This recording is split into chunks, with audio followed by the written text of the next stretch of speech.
started here.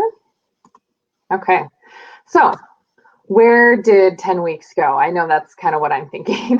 I knew that in the last 10 weeks, I guess we're at week 11 now, threw a lot of information at you. So in an effort to at least, that was my attempt to just give you just a bit, a high level overview so that you can have a basic understanding of the 10 principles of intuitive eating and what goes into it. It's not obviously supposed to replace any real coaching or what you can do in your own research and reading through the book, etc. But so really, it's not a complete how-to guide for intuitive eating and how to implement it. But, I used to implement new electronic systems in doctor's offices and in hospitals. So I'm very familiar with what it takes to help someone change and, change to do a completely new thing that they've been, than what they've been doing for their entire career or decades. So having a new way of thinking takes time. So I understand that, what I've thrown at you is not going to completely change everything, but hopefully it gets you excited and thinking, well, how can I implement this in my life? And that was my hope for you. So if you've been holding tight to dieting and restricting for years, even decades, don't be surprised if it takes a while to really implement what these changes will look like in your life. So, if you're feeling overwhelmed after looking at those 10 videos, whether you look at them 1 week at a time, or if you're catching up and looking at a bunch of them all at the same time, you might be feeling a little bit overwhelmed. That's not my goal, but I can understand why. You might be thinking, this all sounds great. Excuse me. This all sounds good, but where do I start? So when I work with clients who have dieted for a long time or just restricted or controlled or tracked or whatever verb you want to put around that, there's usually a right way to do things when you're on a diet or some kind of plan or tracking. And so that's the mentality that often clients come to me when they're approaching intuitive eating and my program and coaching in general. So it can be a big shift right from the get-go that there's really no wrong way to do intuitive eating. So that's the first takeaway. There's no failing at intuitive eating. Intuitive eating is always working, if you want to put working in air quotes, if you are learning from your experiences and moving forward from the lessons. It's a process. So when you look at the word process in the dictionary, it's defined as a continuing development involving many changes. So in a dieting world or diet culture, you're usually focused on the end result or destination, which is going to be losing weight or getting smaller in some way. And if that is still your focus, you're going to struggle with this process of becoming a true intuitive eater and letting go of diet culture. But I can promise you that it will be much more challenging if that is your focus is still losing weight. So that takes me to the next takeaway, and that is to help you prepare for this process of becoming an intuitive eater. You do need to put weight loss on the back burner. It's something that I talked about in other lives, but if you're new to this concept, another way to think about it might make more sense to you is, if you imagine like your computer or your laptop, you've got a whole bunch of tabs open or other programs open on your screen. So if you think about having it not be the one in front of you. So you're putting weight loss on one of those tabs, it might still be open. It's still maybe a thought, but it's not going to be the one that you're looking at. So while you're working on becoming an intuitive eater, you have the pursuit of weight loss, that tab minimized on your screen. Still there, it's just not the tab that you're working on or looking at. Now, I can imagine if you're heavy in the diet culture world, looking at the befores and afters, wanting to change or get yourself just smaller, this might be hard for some of you to hear. So I would love for you to take just a quick internal, like if you inwardly cringe at the thought of not having weight loss be that first tab, that first thing that you're thinking of, or your purpose in changing your eating or exercise habits, I want you to ask yourself, what does weight loss symbolize to you? What does it mean to you? Or another idea would be to finish the sentence, when I lose weight, I will be blank.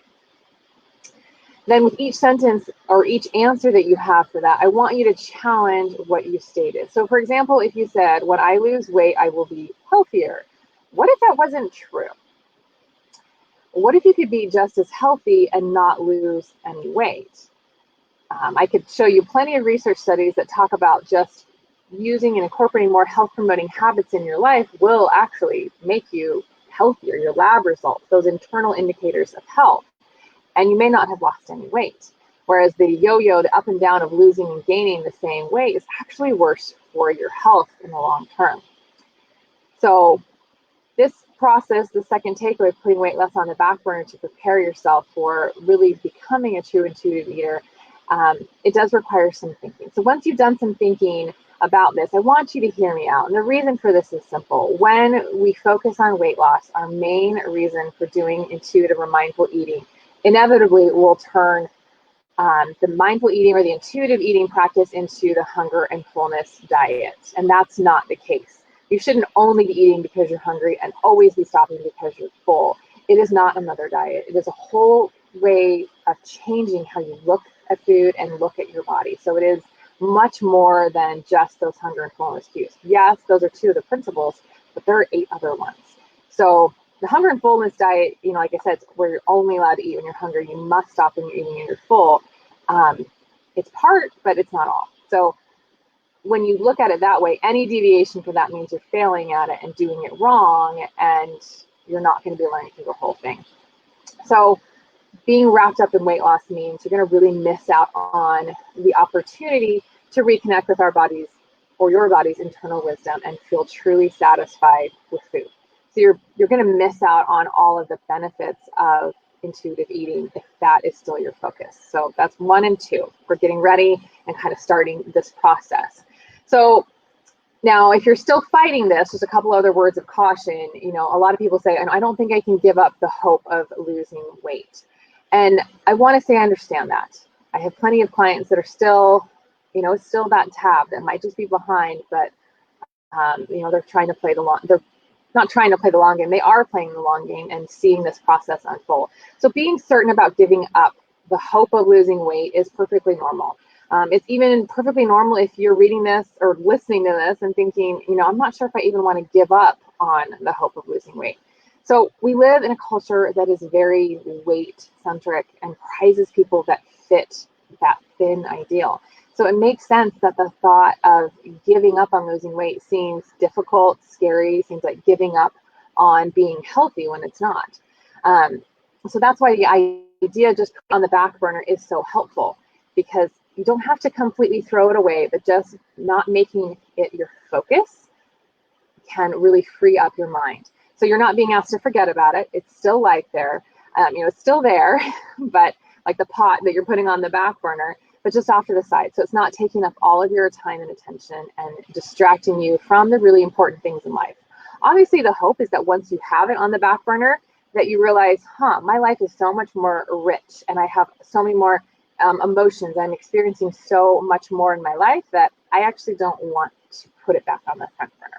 That is the eventual hope. I have to be honest there. So those are the first 2. The third one is, once you have those things pretty well understood and you're working on them, I always encourage my clients to, at the beginning, to take the intuitive eating assessment scale.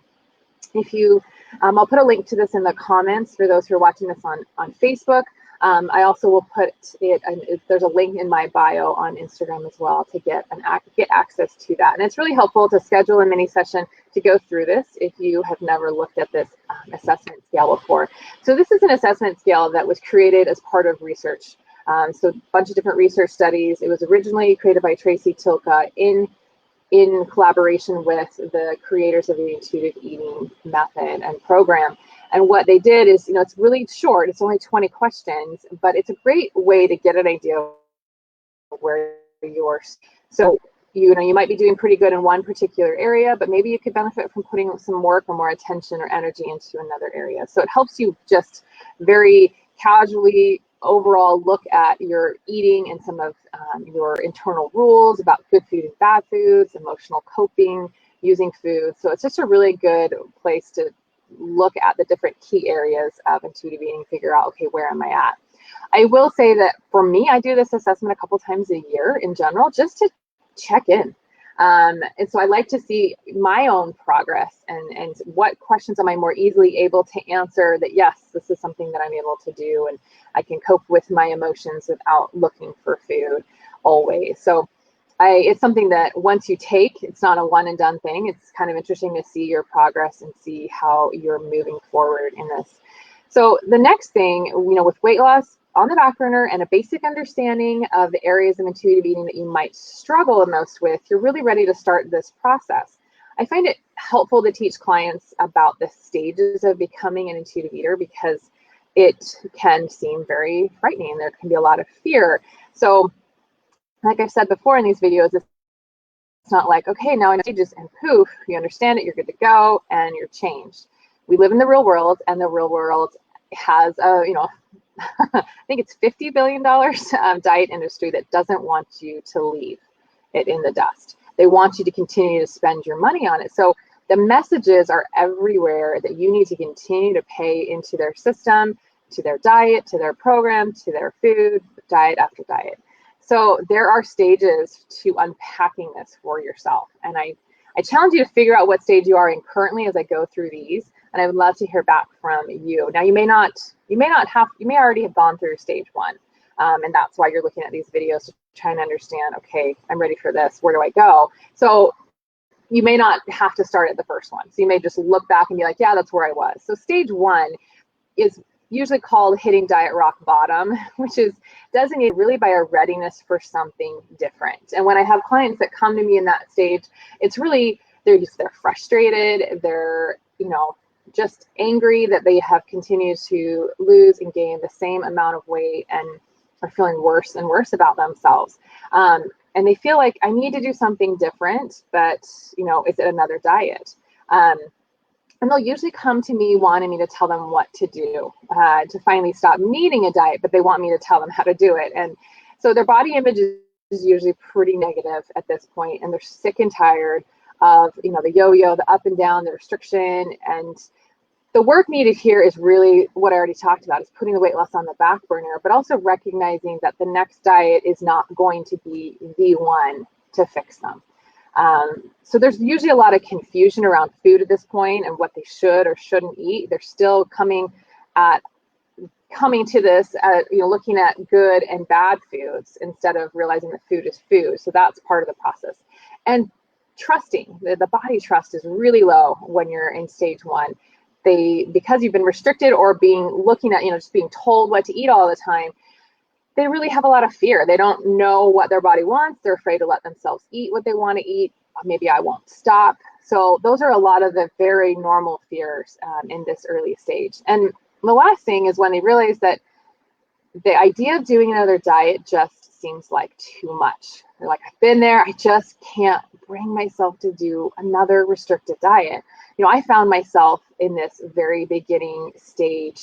I had been tracking and restricting for a long time, and then I stopped for a little while for just around with school or something. I don't even remember why I stopped. And I just thought, okay, I put on some weight. I'm going to go back to it. And I tried. I signed up for one of those diet bet things. And I said, okay, I'll start trackers again to reach this and to be able to win this diet bet. And I just couldn't do it. And that's when I knew, oh my goodness, I've actually hit this. I knew that it was time for me to look for something different. And, I've never looked back. So, after 2 years of tracking, I could not do more than a day or two of tracking without just saying, I cannot put this energy into it. I know what it requires, and I just don't have it in me anymore to be doing all the tracking. So that was my experience with hitting that rock bottom of, I can't do another diet. So then you get to stage two, and this is all about exploration. It's a mix of freedom and fear. You'll be really hyper conscious of your body cues because you're paying attention to your hunger and your fullness and your taste preferences.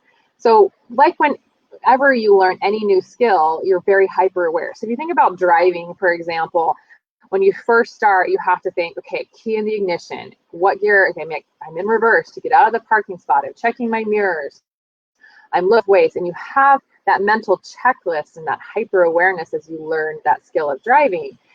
But do you always do that? I was driving my son to an orthodontist appointment this morning, and I didn't think, okay, do I have my key in the ignition? Am I in reverse? it takes over, just your knowledge takes over, and your body can do the things that you have taught it to do. So it's the same with this stage. It's not going to last forever, but it is really important to allow this stage its proper time and respect. You know, the hyper awareness, it might feel a little bit obsessive at first just because you're not used to paying that much attention, but it's not. You're just really reawakening yourself to those senses, so they just feel very new and sharp compared to the dull, you know, the dullness for year experience because okay, it's not time to be hungry. But now as you let yourself pay attention, it'll just feel more intense than you're used to feeling as you kind of reawaken those things. So and that, you know, as you make peace with food, that's where some of the fear comes in. If you're used to feeling guilty regarding certain foods, those feelings, they don't go away automatically. You know, you get to this process and you're going to question them. And that's part of the exploration of, why is this food bad? Why have I been thinking it's bad all this time? Maybe it's not. And you also get to get the opportunity to figure out what you actually like to eat and the amount too. So as you experiment in this stage, you might overeat the forbidden foods at times. Figuring out the amount that is comfortable and the freedom that comes with becoming an intuitive eater is part of this process. But as you increase your awareness, you'll recognize and you're going to learn from each experience. So as you start working on finding other coping mechanisms besides food, you may notice that your feelings are more intense because you're not choosing to numb those feelings anymore with the food as often. And this can be uncomfortable and it's normal. And I know I feel at times that it's uncomfortable, but it's normal, but it really is. This stage may take a while depending on your own diet and restriction history. If you have a really long history of doing that, years, decades, you're not going to get out of this within just a couple of weeks. But believe me, how you eat during this stage is not how you will eat the rest of your life. And that's where you get, when I work with clients, that's where there's a lot of fear. They come to me and say, I've been doing this, I'm eating these things, and I don't want to do this all the time. And so they're like, I just need to start restricting again, instead of seeing this through. Again, the long view here is allowing yourself to then swing back and normalize with that forbidden food that you're allowing yourself to eat, and you're giving yourself permission. So I found that clients that hesitate and still fight the idea of having unconditional permission to eat a particular food, they're going to stay in this stage longer because they're still letting diet culture ideas come in. So they're not rejecting all of the diet culture, and that's okay. It takes time. It might be different for each particular food. So again, each time you're learning. So this stage is really just a lot of learning and a little bit of fear and freedom as you figure stuff out. And as you get to stage 3, this is where things start to get really exciting. You get to take those lessons that you learned from stage 2 and you're experimenting, and now you can really start to make some behavioral changes that are true to you as you become more of an intuitive eater. The hyper consciousness that you notice around food is going to start to fade. The trust starts to increase here, and you really are beginning to really recognize your body's signals and trust them. So honoring your hunger in this stage becomes a lot easier because of the increased trust that you have worked on in stage 2, that unconditional permission to eat and making peace with foods that you might have forbidden in the past. Now, it doesn't mean everything's smooth sailing. There's going to be certain situations that will arise and you'll be thrown for a loop because, wait, now I'm stressed. What do I do? And you can take a step back and say, okay, how do I respond? Is food the right choice or not in this situation? So respecting your fullness in this stage becomes a lot easier. And that's great news because then you're not overeating, because usually when you overeat, so you eat past the level of fullness, it's because you don't think that food is going to be available to you again. But as you learn to trust that, yes, that favorite treat that I love, I've got 3 bags of it, I can always eat it if I want to, it's there. Is that what really will satisfy me? You can actually more honestly answer that question. So that's the beauty and the freedom that comes in this stage. As the trust grows, the food's going to be there and I can stop because I'm comfortably full, or the food's not tasting as good to me anymore. But you know what, in a couple days it probably will, because I'll be, you know, excited to eat it again. So the best part of this stage is that the feelings of well-being and empowerment really start to take shape. And they're going to take over for any of the fear or helplessness or that need to control your food that you might have felt when you were dieting before. So now we move on to stage 4, and this is when the intuitive eater really starts to awaken. All of the prep work from stages 1 through 3 really starts to culminate in just a comfortable, free-flowing eating style. This is where you're going to be able to confidently choose what you really want to eat and when you're hungry, and easily stop when you're full, and you really don't think about it that much. You're getting more in tune with your cues, and there's just that trust. So when I talked about it before, about the pendulum swinging of, okay, you go from restriction and then you're going to go over here to overeating or eating past comfortably full because you're allowing yourself, and there's that experimentation that we talked about in stage 2. The middle is where you kind of swing down now in this stage 4. You can stop when food doesn't taste good anymore and it's not satisfying. You're becoming adept really at just sitting with the uncomfortable foods that you used to avoid and cope with food or other non-related coping mechanisms. So the other thing that I love about this stage is you're doing a lot better with your positive self-talk, and you're respecting your body. So you're moving in a way that energizes you. Perhaps you've experimented in the first couple stages about finding exercise you actually enjoy, or maybe you've put it off until now.